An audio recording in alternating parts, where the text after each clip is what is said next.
Idul Fitri, kemenangan pribadi dan bangsa. Kita masih dalam suasana Syawal. Hari kemenangan masih terasa hingga kini. Di berbagai sudut negeri ini, sekelompok orang, organisasi, hingga lembaga di pemerintahan masih disibukkan dengan ritual pasca Lebaran, yakni halal bihalal.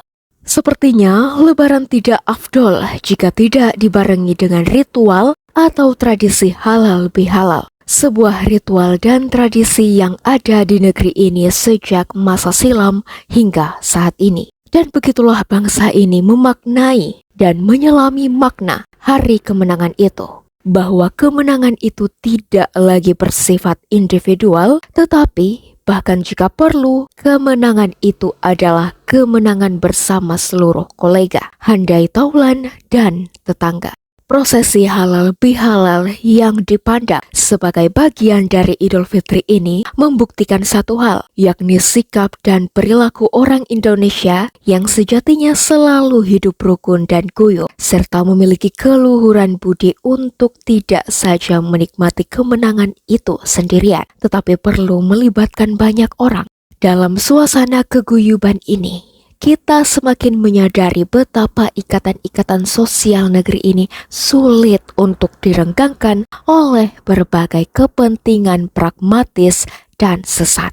Dari masa ke masa, suasana Idul Fitri di negeri ini sepertinya tidak berubah. Meski di berbagai kondisi kita sedang menghadapi ketidakpastian kehidupan dan ketidakjelasan masa depan. Suasana Idul Fitri sebagai manifestasi kegembiraan dan keguyuban ini tidak berubah. Rasanya Idul Fitri tahun ini semakin bermakna setelah kita melewati satu tahapan panjang dalam kehidupan bernegara yang tentu saja akan menentukan perjalanan bangsa ini di masa depan. Maka Idul Fitri tidak lagi dimaknai sebagai kemenangan individual, tetapi juga dimaknai sebagai kemenangan bangsa. Bangsa ini telah melewati satu fase demokrasi pemilu, lalu juga telah sukses menjalankan ibadah puasa, lalu kemudian dipungkasi dengan Idul Fitri 1 Syawal 1445 Hijriah. Idul Fitri kebangsaan. Menarik mencermati bagaimana Idul Fitri dipahami dan dipraktikkan oleh sebagian besar umat Islam di negeri ini. Misalnya beberapa waktu yang lalu kita dihebohkan dengan sekelompok umat Islam telah mendahului berlebaran. Dan kita mendapati hal ini sebagai fenomena yang lazim terjadi beberapa tahun belakangan. Hal ini tentu disadari oleh perbedaan cara pandang atau pemahaman di dalam penentuan 1 Syawal. Bahkan ormas sebesar NU dan Muhammadiyah seringkali berbeda. Ini hal lumrah dan biasa saja. Dari sinilah kita melihat sejumlah tokoh agama memperlihatkan kedewasaan dan kearifan di dalam melihat perbedaan yang ada. Ada beragam pendapat mengenai istilah Idul Fitri. Antara lain menyebutkan istilah Idul Fitri berasal dari dua kata dalam bahasa Arab, yakni Id yang berarti festival atau perayaan dan Al-Fitri yang memiliki arti berbuka puasa. Secara harfiah, Idul Fitri berarti hari raya atau perayaan berbuka puasa. Berbuka puasa yang dimaksud adalah menyudahi puasa wajib selama 1 bulan penuh di bulan Ramadan. Itulah mengapa salah satu sunnah melaksanakan Idul Fitri adalah makan atau minum, walaupun sedikit. Selain itu ada pula yang mengartikan Idul Fitri sebagai kembali pada kesucian. Suci berarti bersih dari segala dosa, kesalahan, dan keburukan. Dengan kata lain, Idul Fitri berarti kembalinya seseorang ke dalam keadaan suci atau terbebas dari segala dosa, kesalahan, dan keburukan. Pendapat lain mengemukakan kata Id diambil dari akar kata yang berarti kembali, yakni kembali ke tempat atau ke keadaan semula. Ini berarti bahwa sesuatu yang kembali pada mulanya berada pada suatu keadaan atau tempat, kemudian meninggalkan tempat atau keadaan itu, lalu kembali dalam arti ke dalam dan keadaan semula. Profesor Quraish Shihab dalam bukunya yang lain, Lentera Hati, memaparkan bahwa ucapan minal aidin wal faizin dari segi bahasa berarti semoga kita termasuk orang-orang yang kembali. Kembali di sini adalah kembali kepada fitrah, yakni asal kejadian atau kesucian atau agama yang benar. Setelah mengasah dan mengasuh jiwa yakni berpuasa selama 1 bulan, diharapkan setiap muslim dapat kembali ke asal kejadiannya dan menemukan jati dirinya, yaitu kembali suci sebagaimana ketika ia baru dilahirkan, serta kembali mengamalkan ajaran agama yang benar. Ini semua menuntut keserasian hubungan. Karena menurut Rasulullah, al-adin al-muamalah, yakni keserasian dengan sesama manusia, lingkungan, dan alam.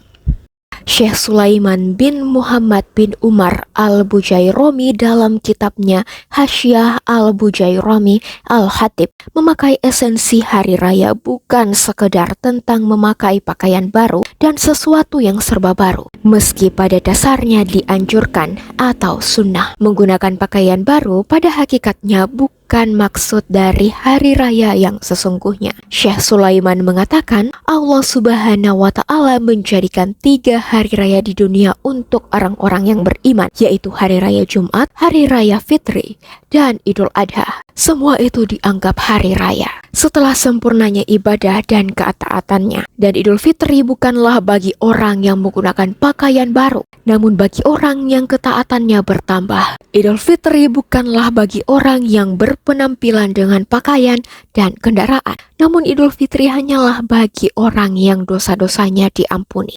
Ada banyak pesan yang ditangkap dari peristiwa Idul Fitri ini. Antara lain, Idul Fitri kembali meningkatkan hubungan-hubungan yang renggang dengan berbagai pihak.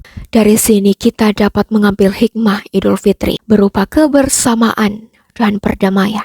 Dalam pandangan Sukidin, tradisi silaturahmi ketika Lebaran merupakan warisan leluhur yang harus tetap dirawat dan dilestarikan. Budaya silaturahmi mengandung kearifan lokal yang sudah mengakar di masyarakat. Silaturahmi memiliki makna persaudaraan, persahabatan, pertemanan, dan penghormatan pada aspek kemanusiaan. Penghormatan anak pada orang tua, penghargaan antar saudara, teman, tetangga, dan sahabat. Silaturahmi secara tatap muka, meminjam istilah Durkheim, adalah bentuk solidaritas mekanis di masyarakat. Orang yang melakukan silaturahmi secara simbolis menunjukkan adanya keakraban sosial. Di samping itu, hadirnya perdamaian Idul Fitri akan mempererat dan sekaligus memperkuat tali persaudaraan. Peristiwa silaturahmi akan dapat sebagai media untuk saling mendamaikan. Barangkali sebelumnya hubungan antar saudara, antar tetangga, antar seprofesi mengalami masalah, gangguan, atau konflik, maka melalui momentum silaturahmi dapat sebagai media untuk mendamaikan. Hari Raya Idul Fitri adalah sebagai cara untuk menciptakan kehidupan yang mewarnai perdamaian di masyarakat.